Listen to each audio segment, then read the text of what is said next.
Segunda Epístola de Paulo aos Tessalonicenses, capítulo 2, os versículos 1 a 3. Diz assim: Quanto à vinda de nosso Senhor Jesus Cristo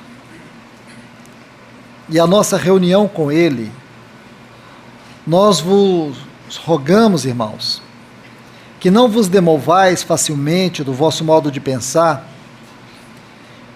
e não vos perturbeis nem por espírito, nem por palavra, nem por epístola, como se fosse nossa, no sentido de que o dia do Senhor chegara. Ninguém, de nenhum modo, engane a vós, porque não será assim, sem que antes venha a apostasia, e se manifeste o homem do pecado, o filho da perdição. Vamos orar. Querido Deus e Pai, pedimos a Tua ajuda para que neste momento venhamos receber a Tua palavra. Senhor, nós rogamos a Ti que Teu Espírito Santo venha trazer aos nossos ouvidos a compreensão exata daquilo que o Senhor deseja falar a cada um de nós, tanto de maneira pessoal como congregacional. Porque o Senhor vê o que ninguém é capaz de ver. O Senhor é aquele que perscruta, que conhece todas as coisas, a realidade nossa. Por isso nós te rogamos, Senhor, que este tempo consagrado a Ti seja de grande proveito espiritual para a nossa vida. Vem nos ajudar, ó Deus. Nós clamamos a Ti no nome de Jesus. Derrama a Tua palavra aqui entre nós. Em nome de Jesus. Amém. Amém. Meus amados, eu quero compartilhar com vocês sobre um dos pontos que nós lemos aqui nestes textos. Se você observar, Paulo, ele nos traz uma profecia muito importante. Aqui ele diz que dois sinais seriam evidentes quanto à volta do nosso Senhor: a apostasia e a manifestação do anticristo. E é sobre apostasia que eu gostaria de compartilhar com vocês. Pelo menos ver 4 marcas visíveis sobre a apostasia nos nossos dias.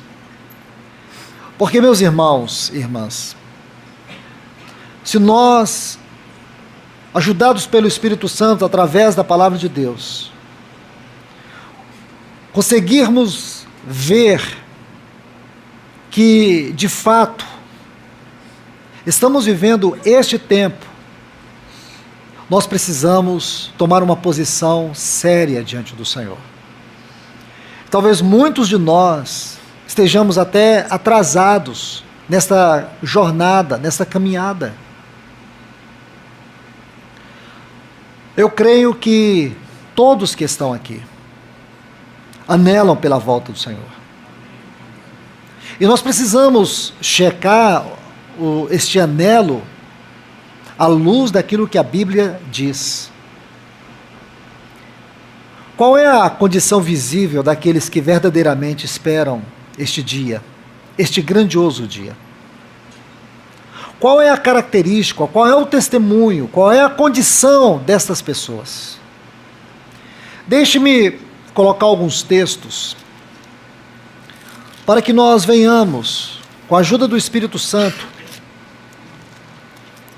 nos olhar na luz do Senhor e ver a condição da nossa alma, ver a condição do nosso coração. Hebreus capítulo 9.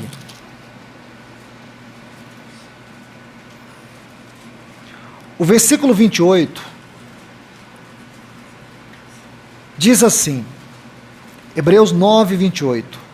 Assim também Cristo foi oferecido uma só vez para levar os pecados de muitos, e aparecerá uma segunda vez, sem relação com o pecado. Agora observe esta frase cuidadosamente, e não somente Observe.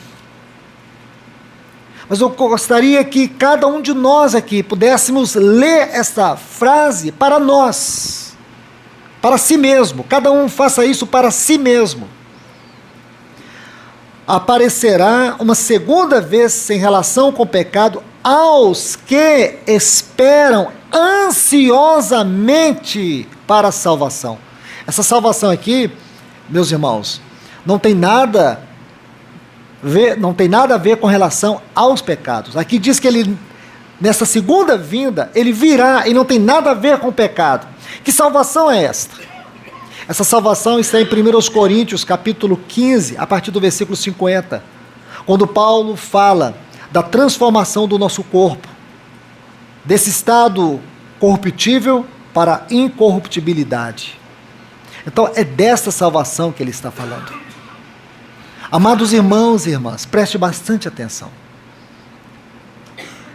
Aqui, neste maravilhoso texto, nós podemos refletir se verdadeiramente nós estamos esperando o Senhor. Porque neste texto nós sabemos que aqueles que estão esperando o Senhor, eles estão esperando ansiosamente. E a pergunta é: você está aguardando o Senhor ansiosamente?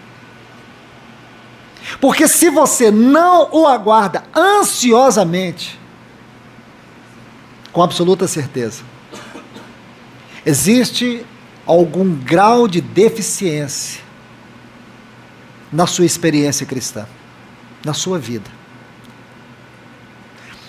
Deixe-me colocar um outro texto para vocês. Então, vamos para 2 Pedro. Capítulo 13, o versículo 12. Aguardando e apressando. 2 Pedro 3,12. Essa palavra apressando é a mesma palavra que nós vimos lá no livro de Hebreus, capítulo 9, e o versículo 28.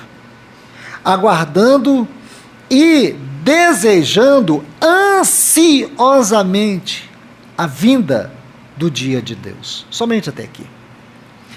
Então, amados, eu tomei esses dois textos para essa breve introdução sobre este assunto, apostasia. Porque apostasia é o esfriamento, é o abandono. Essa palavra, ela vem de dois vocábulos. Uma tradução simples seria abandono de princípio. Mais do que traduzir o significado, ou trazer o significado dessa palavra por meio de uma tradução simples, é buscarmos a sua aplicação espiritual. E quando nós estudamos a palavra de Deus e buscamos a aplicação espiritual daquilo que é essa apostasia, nós temos que nos certificar. Nós temos que ter absoluta certeza que nós estamos vivendo este tempo de apostasia. Essa terrível apostasia, que é uma grande marca da volta do nosso Senhor Jesus. Muitos cristãos não estão se importando com isto. Muitos cristãos estão vivendo a vida cristã de maneira extremamente perigosa. Permita-me, eu quero fazer isso rapidamente, mas pelo menos colocar esses 4 pontos para vocês refletir, considerar e aos pés do Senhor, orar, se examinar na luz do Senhor e buscar restauração.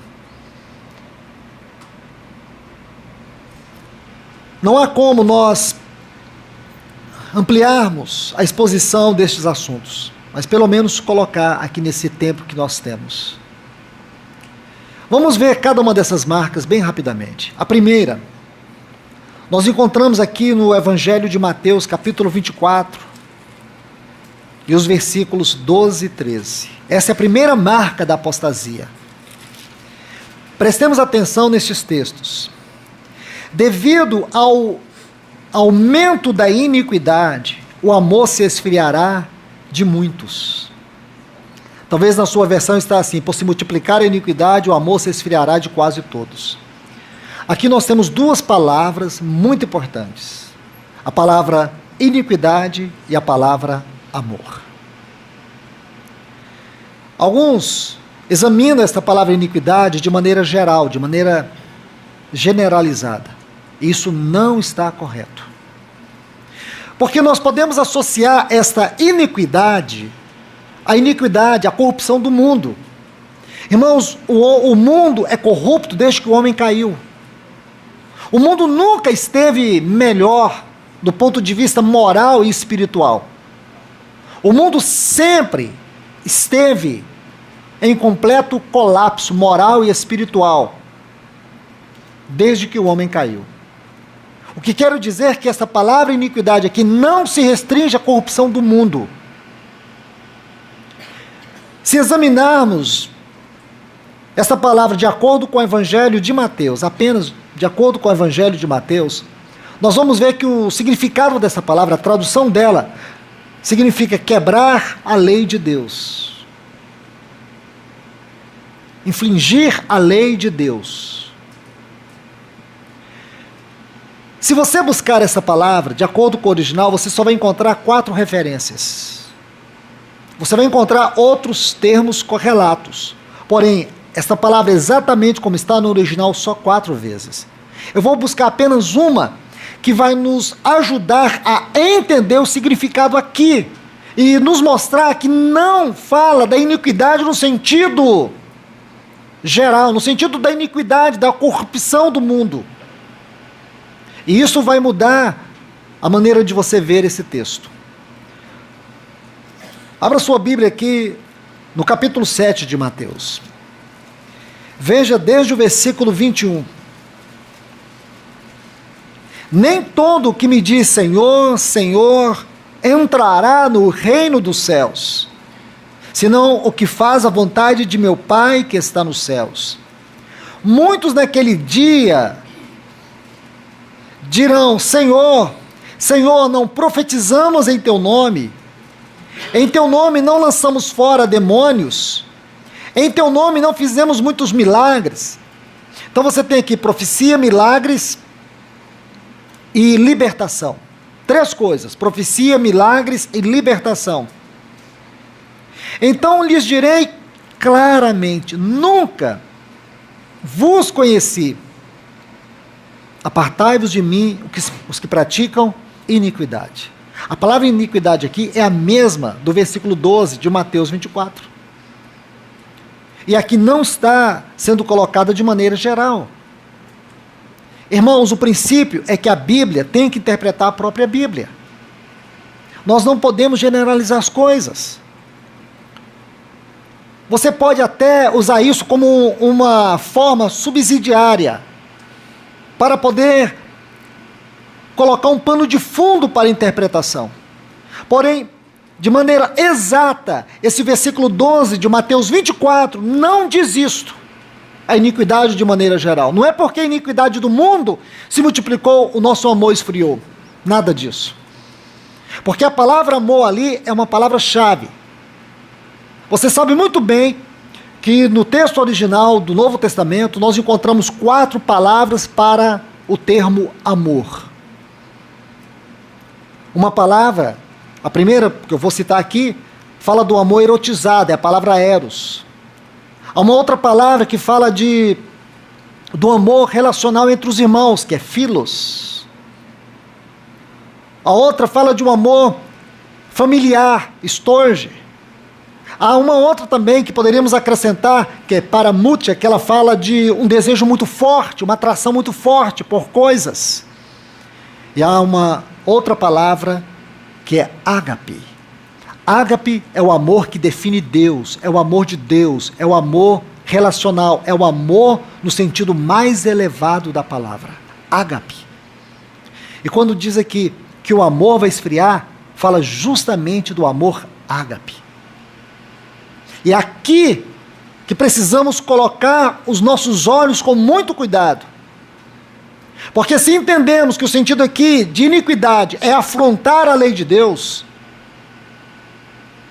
é tentar quebrar a lei de Deus em nosso relacionamento com Ele. Estão entendendo? O amor está esfriando, é pela maneira como nós estamos servindo a Ele. Não é a corrupção do mundo, é a corrupção espiritual. Não é porque o mundo está numa escala degradante, a caminho, a passos largos para a condenação. A questão é o nosso relacionamento com Deus. Essa palavra ela pode ser melhor interpretada à luz de Apocalipse capítulo 2 e o versículo 5. Tenho, porém, contra ti, que deixastes o teu primeiro amor. Então, a primeira marca da apostasia é o esfriamento do nosso amor relacional com Deus. E no nosso serviço a Deus, isso tem tido resultados drásticos. Porque muitas vezes nós queremos encobrir a nossa falta de amor em querer fazer coisas para o Senhor, mas nós não temos o nosso coração todo dedicado a Ele. Aqui é um esfriamento do amor relacional, da nossa comunhão com Deus. Isso se evidencia na nossa própria maneira prática de viver a vida cristã.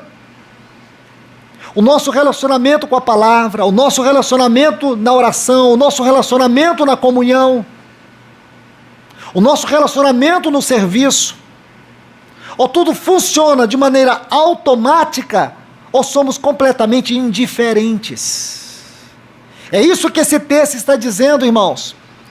Essa é uma marca triste, que denota que nós estamos vivendo uma terrível apostasia, um profundo esfriamento do nosso amor relacional com Deus.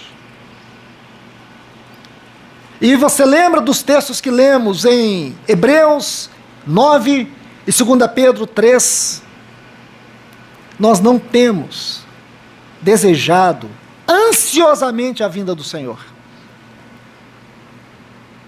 Nós não o temos esperado à porta da nossa casa. Nós estamos dormindo no quarto dos fundos. O sono da apostasia, da frieza, da indiferença. Estamos ocupados demais com a nossa rotina, com o nosso trabalho. Estamos inquietos com a crise deste mundo. Estamos perplexos com a imoralidade deste mundo. Estamos assustados com a corrupção política, sendo que o que deveria ocupar o nosso coração deveria ser um único assunto. O nosso noivo, o nosso Senhor está voltando. Este mundo vai de mal a pior, mas nós deveríamos viver o melhor momento da nossa vida. Deveria ser um momento de maior alegria, de maior disposição, de graça para servir, de uma busca intensa de comunhão. Deveríamos pegar toda a quinquilharia que tenta suplantar a nossa vida, encher o nosso coração, jogar tudo para trás e buscar ardentemente colocar a nossa vida em ordem, para quando Ele chegar, nós estejamos prontos. Nosso maranata tem que ser um maranata verdadeiro, irmãos. Não tem que ser um chavão de retórica, mas tem que ser um maranata verdadeiro. Quando você disser maranata, isso seja ouvido no céu. Porque muitas vezes nós falamos maranata, maranata, o Senhor olha e sabe que o nosso coração está tão arraigado neste mundo, que o nosso maranata é simplesmente uma manifestação da hipocrisia religiosa, que esconde a nossa superficialidade espiritual. Essa é uma triste característica, irmãos, o esfriamento do amor. Mas deixe-me colocar mais outros pontos, porque não temos tempo para prosseguir sobre este assunto, porque ele é rico, irmãos. É uma exortação solene para nós nesse tempo, esfriamento do amor. Isso é geral, irmãos, e não deveria. Se há uma coisa que não poderia estar acontecendo na vida da igreja, é o esfriamento do amor. Porque se nós chegamos à conclusão que o Senhor Jesus está voltando, se você conversa com irmãos sérios, sóbrios, eles dizem isso: o Senhor está voltando. Então esse deveria ser um momento de grande júbilo. A nossa adoração deveria ser uma coisa marcante. A nossa reunião deveria ser algo glorioso. Deveríamos estar vivendo um momento tão especial na nossa jornada, olhando uns para os outros e dizer assim: irmãos, você está vendo o cumprimento da palavra? Nós podemos pegar o jornal e pegar a Bíblia e ver que as coisas se configuram. E nós estamos presos com tantas coisas, aprisionados por tantas coisas, frios, indiferentes. Que o Senhor nos ajude, que o Senhor nos socorra, irmãos. Essa é uma triste marca da apostasia. Deixe-me mostrar outra para vocês. 1 Timóteo, capítulo 4. Os versículos 1 e 2. 1 Timóteo 4, versículos 1 e 2. Mas o Espírito diz claramente que, nos últimos tempos, alguns apostatarão da fé, escutando espíritos enganadores e doutrinas de demônios, que com hipocrisia falarão mentiras, tendo cauterizado a própria consciência. Aqui nós temos mais uma marca da apostasia dos nossos dias: o engano doutrinário. Tem uma versão que fala assim: o Espírito diz claramente, nos últimos tempos surgirão profissionais da mentira, pregando e ensinando ilusões demoníacas. Pesado, não é, irmãos? Profissionais da mentira, pregando e ensinando ilusões demoníacas. Com qual propósito? Sabe qual é o propósito desses profissionais da mentira? Manter o povo aprisionado. Lembra lá de 2 Timóteo capítulo 3, depois de Paulo dar uma descrição da corrupção de maneira geral, no sentido do mundo e também até espiritual, porque no final ele abrange isso claramente.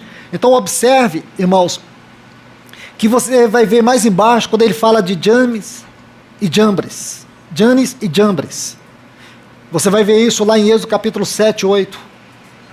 Aqueles homens que foram levantados para realizarem grandes sinais, grandes obras, com o único propósito: manter o povo no Egito. Lembram-se? Moisés operando milagres, manifestando o poder de Deus, e eles manifestando enganos, mentiras, milagres mentirosos, enganos, com o único propósito: aprisionar o povo no Egito. O que esses profissionais da mentira têm feito? Eles têm pregado o evangelho que não aponta para a volta de Cristo. Eles não pregam a verdade acerca da pessoa de Cristo. Cristo é só um negócio. Cristo é só um meio para que eles possam atingir o próprio fim, o objetivo deles, o interesse deles.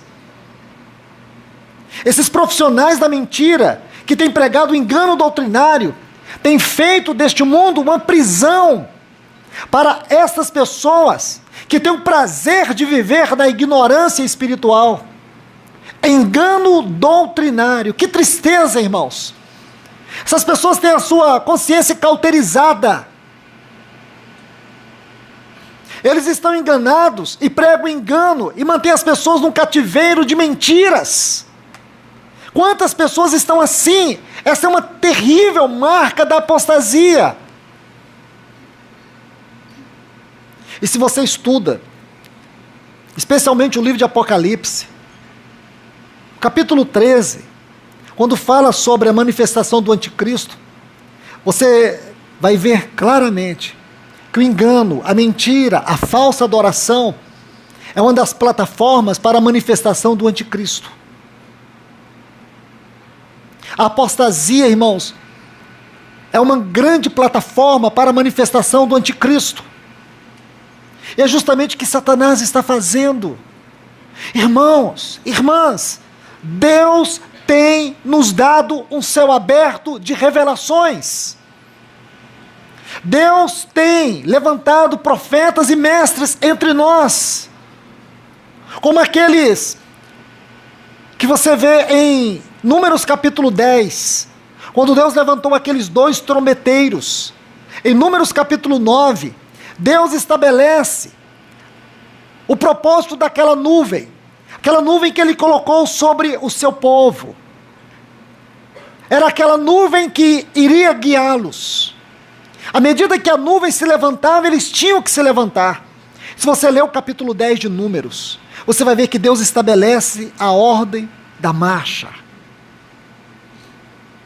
As tribos foram colocadas segundo as ordens que o Senhor estabeleceu.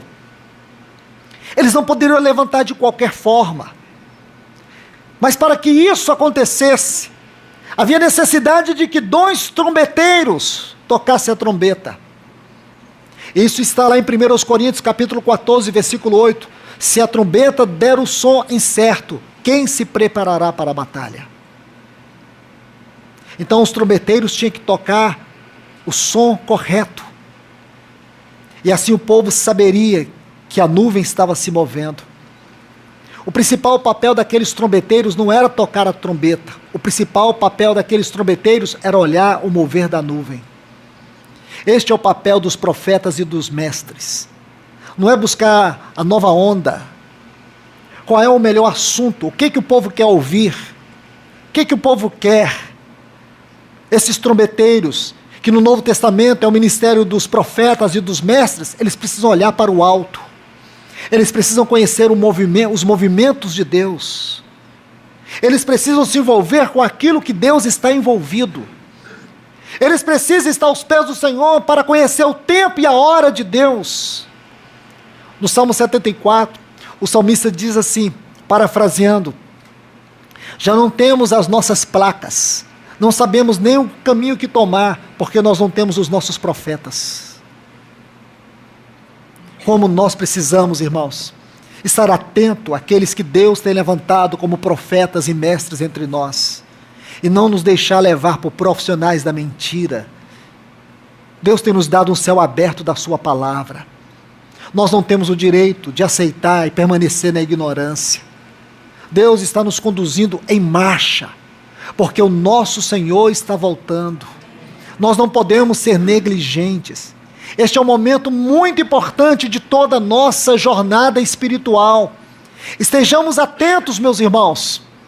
Vamos valorizar essas dádivas que Deus nos tem dado em nossas localidades, os seus instrumentos, os seus trombeteiros.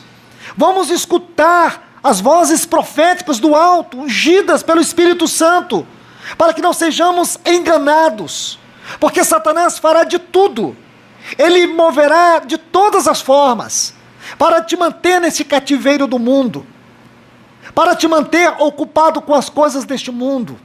Não é para você deixar o seu trabalho, não é para você deixar os seus negócios, nada disso, mas procure viver a vida com mais discernimento, com mais cuidado. À medida que a volta do Senhor se aproxima, mais densas trevas espirituais estão se tornando. Mais delicado tem sido cada um dos momentos que temos vivido. E muitos estão andando sem discernimento algum. De qualquer maneira, nós não podemos andar de qualquer maneira. Nós somos o povo de Deus, estamos numa guerra espiritual, estamos numa batalha espiritual. O nosso propósito, o nosso alvo é Cristo e Ele está voltando. Você precisa ir diante do Senhor. Veja a sua vida na luz do Senhor. E o que está errado? Aonde existem brechas que o inimigo tem entrado para poder te manter em cativeiro, olhe para o seu casamento, veja todas as esferas da sua vida. Muitas vezes nós estamos fazendo a oração no sentido errado. Nós estamos querendo que Deus resolva os nossos problemas. Talvez muitos dos nossos problemas é uma maneira de Deus dizer para nós: você está errado. Se eu responder a sua oração, é pior para você. E Ele não vai responder. E por Deus não responder a nossa oração, graças a Deus, irmãos. Porque se Ele respondesse todas as nossas orações, talvez já teríamos ido para o inferno. Então nós precisamos discernir o não de Deus. E não ficar buscando o sim de Deus. O não de Deus é resposta positiva. Nós precisamos amadurecer, irmãos. Nós precisamos avançar. Buscar a direção do Senhor em todas as coisas. Porque Satanás, através de todas as suas hostes, principados, potestades, ele está investindo contra o povo de Deus. E por onde nós temos andado, e falo dentro da minha experiência local com os irmãos de Goiânia, você vê muitos emaranhados, sem discernimento algum, pedindo para Deus resolver os seus problemas. Eles não estão entendendo que os problemas têm sido enviados por Deus, para que eles possam discernir melhor o caminhar deles. Eles estão enfiando suas raízes nesse mundo, e não estão entendendo que é hora de arrancar, sair, tirar as raízes deste mundo, desarmar o tabernáculo, porque nós estamos de partida. É claro que não vamos fazer tudo à nossa maneira, nem do nosso jeito, mas fazer tudo com discernimento, na luz do Senhor. Porque o anticristo, esse espírito maligno, que tem a ver com uma pessoa, que tem a ver com um sistema, que tem a ver com um espírito, essas três coisas, que tem a ver com o que é o anticristo, está se manifestando, seja na forma do sistema, seja na forma de espírito, para que um dia tenha uma pessoa. Irmãos, isso é outro capítulo, mas o certo é que nós temos que estar atentos, porque esse espírito está aí, trabalhando sua plataforma, e nós somos o povo de Deus, nós somos o testemunho de Deus na terra, somos o povo escolhido, o povo que o Senhor salvou, redimiu, colocou o Espírito Santo dentro de nós. Nós temos uma viva esperança. Então nós vamos prosseguir como povo de Deus, olhando para frente, prosseguindo para o alvo, tendo a certeza que a qualquer momento o Senhor virá nos buscar. Deixe-me colocar mais um outro ponto rapidamente. 2 Timóteo, capítulo 3. Vamos ver mais uma característica desta apostasia. 2 Timóteo 3, 1 a 5. Deve saber isto, que nos últimos tempos sobrevirão tempos difíceis, porque os homens serão amantes de si mesmos, avarentos, presunçosos, soberbos, blasfemos, desobedientes aos pais, ingratos, ímpios, sem afeto natural, irreconciliáveis, caluniadores, intemperantes, cruéis, aborrecedores do bem, traidores, impetuosos, arrogantes. Agora vamos tomar cuidado, porque é essa parte final que nos interessa, porque desta parte final nós extrairemos luz para compreender o que realmente Paulo está dizendo. Ele diz assim: mais amigo dos prazeres do que amigo de Deus. Segundo, essas pessoas, quais? Essas pessoas que são amantes de si mesmas, avarentas, presunçosas, soberbas, blasfemas, desobedientes aos pais, ingratos, cruéis. Ele está dizendo, essas pessoas, elas têm forma de piedade. Não está assim na sua Bíblia? Que às vezes eu me pergunto, como nós devemos ler a Bíblia? Eu creio que nós devemos ler a Bíblia olhando para ela e ouvindo Deus. Porque se você só olha para a Bíblia e você não ouve o Espírito, você vai tirar suas conclusões, e você pode passar por cima de verdades. Ele diz que estas pessoas, nós temos uma tremenda dificuldade de admitir isso, mas aqui diz que estas pessoas, elas são amigas dos prazeres, mais do que amigas de Deus. E segundo, que estas pessoas, elas têm forma de piedade. Piedade é a palavra no Novo Testamento que define vida cristã. Fala de temor, fala de reverência. Então, se você busca uma palavra para definir o que é vida cristã é uma vida piedosa. Piedade é sinônimo de vida cristã. Então ele diz que essas pessoas, elas têm uma aparência cristã. É aqui que nós não admitimos. E por não admitir, o que é que a gente faz? Automaticamente a gente passa por cima do texto. É claro que você pode pegar todos esses textos e dizer assim: irmão, eu creio que essas pessoas aqui só se referem ao mundo. Ora, a minha pergunta é: como que você vai interpretar? Você pode fazer uma afirmação, você não pode trazer interpretação. Porque, de fato, nós encontramos todas essas pessoas no mundo, não é isso? Claro. Só que ele não está falando disso. Ele diz que essas pessoas, elas são mais amigas dos prazeres do que amigas de Deus. E segundo, estas pessoas, elas têm uma aparência de vida cristã. Aí o que ele diz? Mas elas negam a eficácia da vida cristã.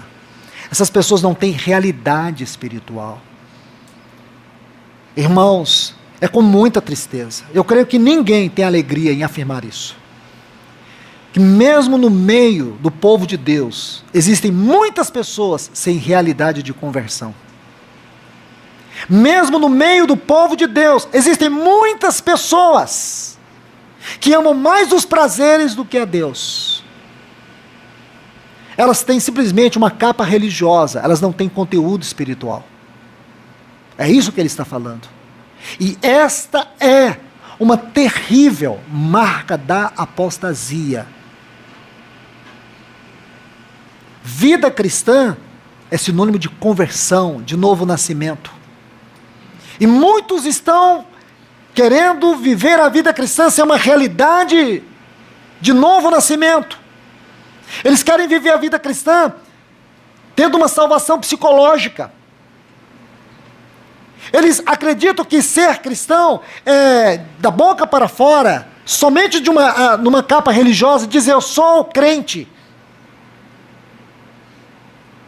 Isso não tem nada a ver com vida cristã. Vida cristã tem que ter realidade espiritual. Quando alguém diz que nasceu de novo, esse novo nascimento lhe confere uma nova posição e uma nova condição. E o resultado disso é transformação. Vida cristã é vida transformada. Uma pessoa que nasceu de novo, ela anela pela obra do Espírito Santo em sua vida. Ela anela se submeter ao Espírito Santo, isto é, andar no Espírito. Habitação, andar no Espírito, ser cheio do Espírito, vida no Espírito. E como nós podemos dizer que nascemos de novo, espiritualmente nós somos pobres? Nós, irmãos, teríamos que rejeitar as porções mais importantes da Bíblia no que concerne a vida cristã prática. Nós teríamos que rejeitar para aceitar essa condição. E graças a Deus, irmãos, que o Espírito Santo não nos deixa confundidos. Isso não é vida cristã. Isso é uma forma de piedade falsa, hipócrita, sem eficácia. Irmãos e irmãs, se há alguém entre nós, se há alguém que esteja ouvindo esta palavra, olhe a sua condição na luz do Senhor.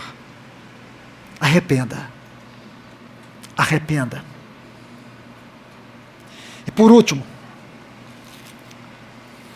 Hebreus capítulo 5, o versículo 11.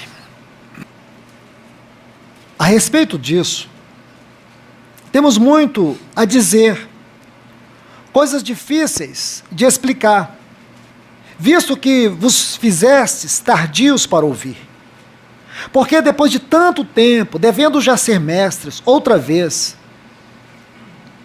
tendes necessidade de que vos ensine quais são os primeiros rudimentos das palavras de Deus. E chegasses a ter necessidade de leite, e não de alimento sólido, pois todo aquele que se alimenta do leite é inexperiente na palavra da justiça, porque é menino. Mas o alimento sólido é para os que alcançaram maturidade, para os que, em razão do costume, têm os sentidos exercitados no discernimento do bem e do mal. Capítulo 6. Por isso, deixando os primeiros ensinamentos acerca de Cristo, prossigamos em busca da maturidade, sem lançar outra vez o fundamento de arrependimento de obras mortas da fé em Deus. Somente até aqui. Observe bem, irmãos. Versículo 11. Essa frase, a respeito disso. Uma frase como essa requer o maior cuidado na leitura. A respeito disso, o quê? Então nós temos que saber qual é o assunto em foco.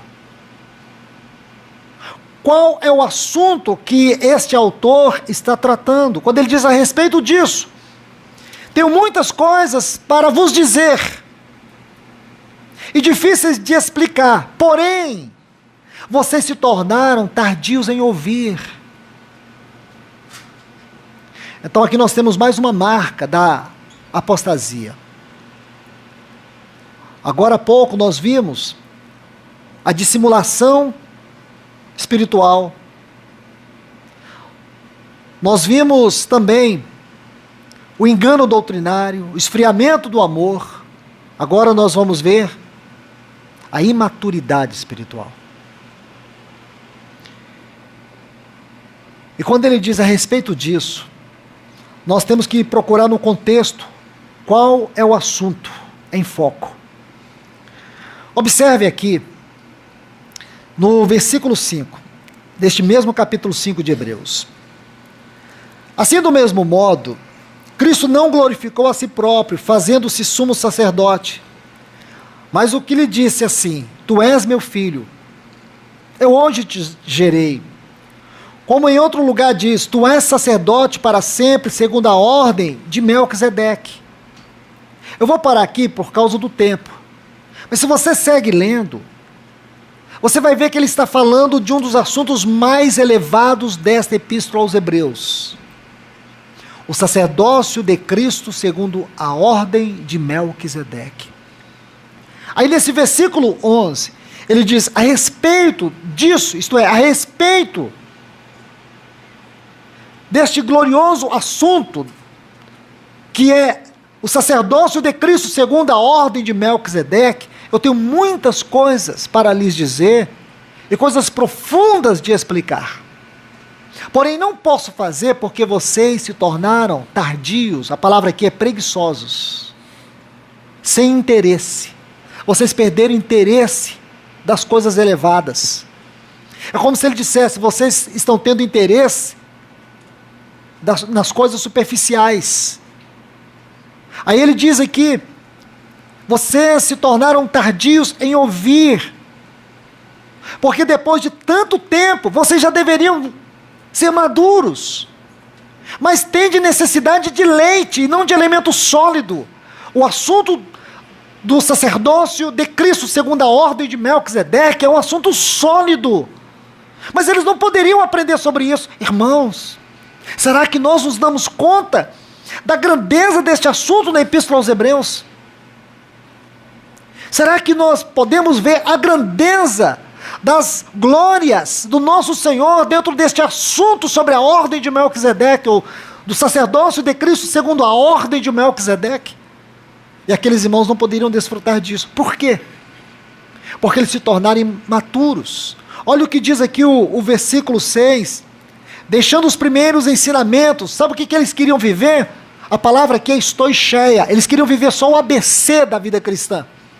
Eles não queriam viver os assuntos sólidos. Eles queriam viver só aquele básico. Não é que o básico não seja importante. Não é que o leite seja importante.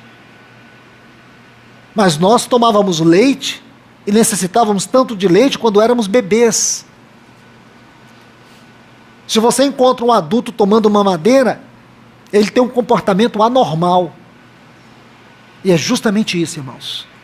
É esse comportamento anormal que é chamado aqui de imaturidade. Olha o que ele diz ainda nesse versículo 6.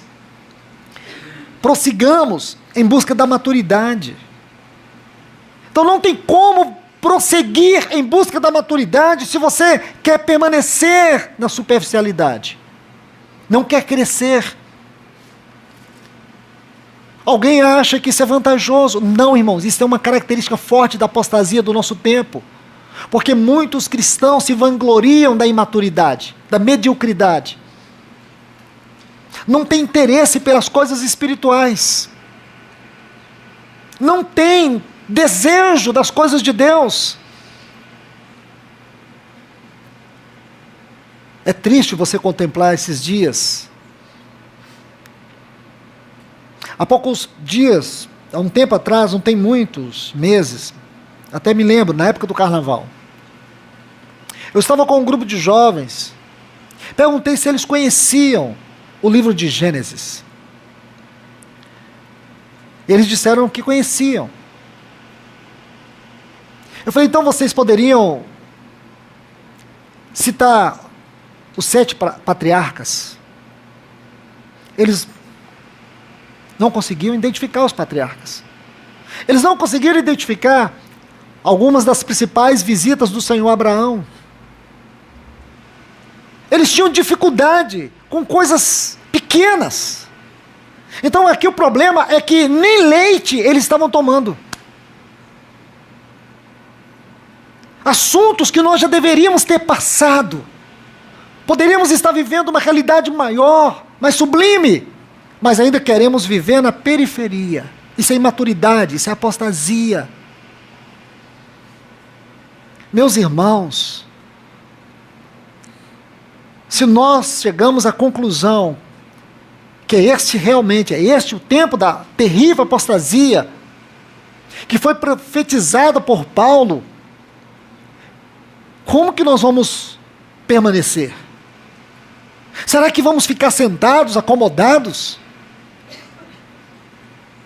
Será que não é momento de nós, tanto de maneira pessoal como congregacional, estarmos diante do Senhor, nos arrependermos, e cada um de nós, eu e você, confessarmos as nossas deficiências, confessarmos a nossa falta de amor, confessarmos o nosso engano doutrinário, a corrupção, a dissimulação, a imaturidade, e pedir ao Senhor, Senhor, derrama colírio nos nossos olhos, colírio, para que nós vejamos que o Senhor, de fato, está voltando. Que essa é uma hora sublime para nós. Coloca azeite na nossa candeia. Derrama do teu azeite na nossa candeia. Meus irmãos, para encerrar, eu quero só fazer uma leitura aqui em Cantares.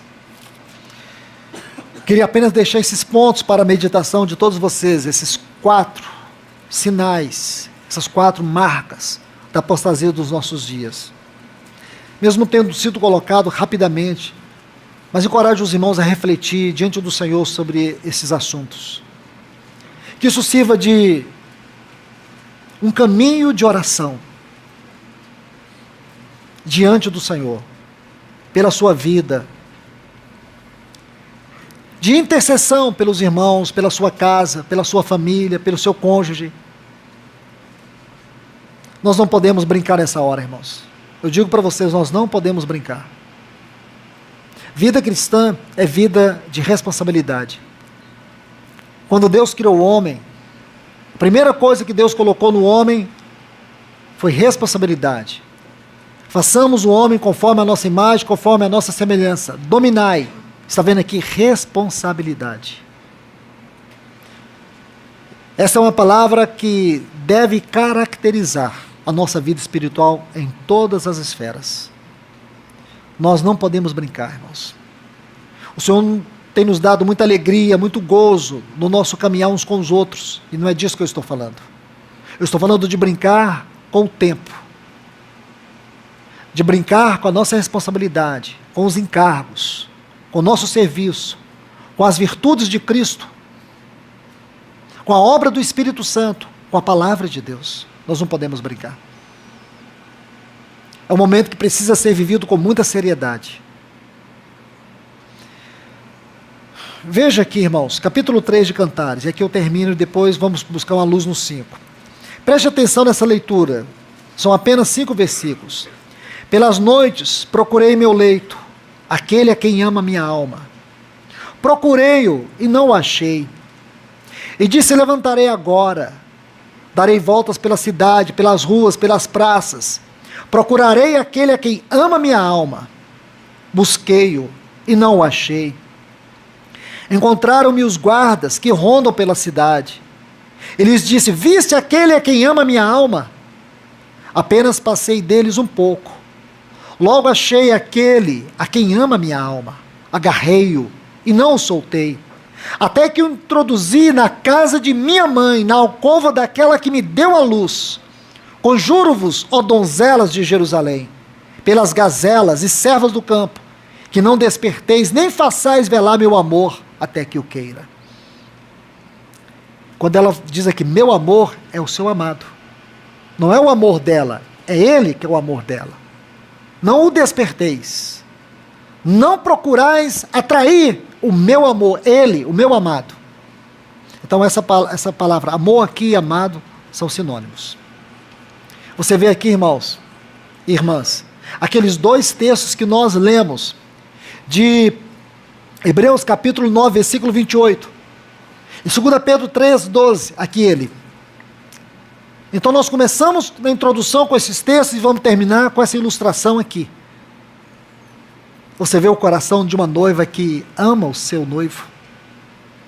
Ela acordou, irmãos, e não viu ele do seu lado. Quando ela percebeu que ele não estava do seu lado, o que ela fez? Ela se levantou agora, olha a frase, levantei agora, rapidamente. Ela se levantou e saiu à procura dele até encontrá-lo, porque ela anelava, ela o buscou ansiosamente até encontrá-lo. Ela não teve sossego enquanto não o encontrou. Ela arriscou sua vida até achá-lo. Agora percebe, tempos passaram. Veja o capítulo 5 agora, a partir do versículo 2. O mesmo quadro, a mesma noiva, porém, alguma coisa mudou. Veja que a ideia que você tem no versículo 1 do capítulo 3 é que ela estava acordada. Agora aqui no capítulo 5 diz, eu dormia. Sabe o que é isso, irmãos? Apostasia. Agora veja o que é apostasia. Eu dormia. O Senhor diz assim, desperta tu que dormes. Levanta-te dessa morte espiritual, porque Cristo vai derramar luz sobre sua vida. Então ela diz aqui, eu dormia, meu coração velava, e a voz do meu amado que chama, abre-me, irmã minha, amiga minha, pomba minha, perfeita minha. Você percebe, irmãos? Da primeira vez, ela simplesmente notou que ele não estava, ela levantou agora, imediatamente. Agora ela dormia, e a voz dele entra pela fenda da porta, e ele chama, mas ela não é capaz de levantar. Ela não levanta. Ele chama, amada minha, pomba minha, amiga minha, perfeita minha, porque minha cabeça está cheia do orvalho, porque ele está lá fora. Isso é Laodiceia, irmãos. Laodiceia, o Senhor está fora. Meus cabelos estão cheios da gota da noite. Agora ela diz, ela pensa nela, despi-me da minha roupa, como vestirei? Ela está pensando nela, ela está tão acomodada,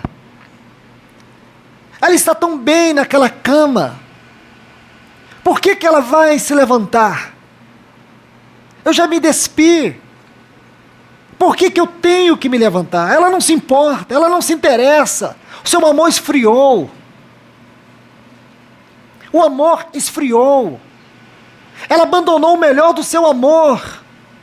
Outrora ela dizia para as donzelas, não desperte o meu amado, não desperte, não busque o meu amado. Ela tinha ciúmes dele, acabou o seu anelo por ele. Você percebe? Lavei meus pés, como sujarei? Que coisa triste, irmãos, este quadro aqui. Ele diz, meu amado meteu a mão pela fenda da porta, porque ele é um amado insistente. Ele fala, ela não ouve. Ele mete a mão pela fenda da porta. Ele está batendo, a sua voz está ali na porta, batendo, mas ela não quer se levantar. Aí ela diz assim, meu coração se comoveu dentro de mim. Levantei-me para abrir ao meu amado, e minhas mãos destilaram mirra. Meus dedos a mirra que corria sobre a maçaneta do ferrolho. Abri a meu amado, porém, meu amado se tinha ido. Veja o quadro lá das Virgens Nécias. Quando elas chegam e batem na porta, e a porta está fechada.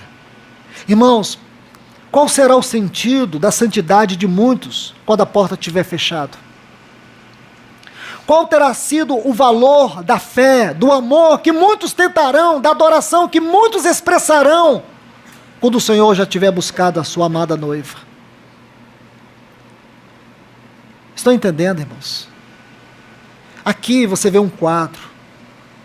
Abri ao meu amado, porém meu amado se tinha ido, e atrás do seu falar saiu minha alma. Busquei-o. Olha que tristeza, irmãos. Ler isso aqui, precisamos da ajuda do Espírito Santo para sentir o peso dessas palavras. Busquei-o e não o achei. Chamei-o e não me respondeu. Encontraram-me os guardas que rondam pela cidade, bateram-me, feriram-me, tiraram meu manto, os guardas dos muros. Conjuro-vos, ó donzela de Jerusalém, se achardes o meu amado, que lhe façais saber que estou enferma de amor. Tanto amor, porém no tempo errado. Primeiro ela dizia, não desperte o meu amor, não desperte o meu amado. Agora ela diz, eu estou enferma de amor. Irmãos, a hora é agora. Essa é a hora que nós precisamos demonstrar todo o nosso amor, toda a nossa sinceridade, todo o nosso anelo por Ele. Porque fazer isso depois que Ele veio e buscou a sua amada igreja, será inútil o nosso amor, será inútil a nossa sinceridade. Então, estes 2 capítulos oferecem para nós 2 quadros, que temos que ler e aos pés do Senhor, e dizer, Senhor, eu não quero ser esta noiva do capítulo 5, faz de mim essa noiva do capítulo 3 de Cantares, que eu anele por Ti a cada dia, que eu possa anelar Tua presença desesperadamente, que eu possa Te buscar a todo tempo, a toda hora, em todas as circunstâncias, em todos os lugares, que a Tua presença possa ser o alvo da minha vida. Que o Senhor nos ajude, irmãos.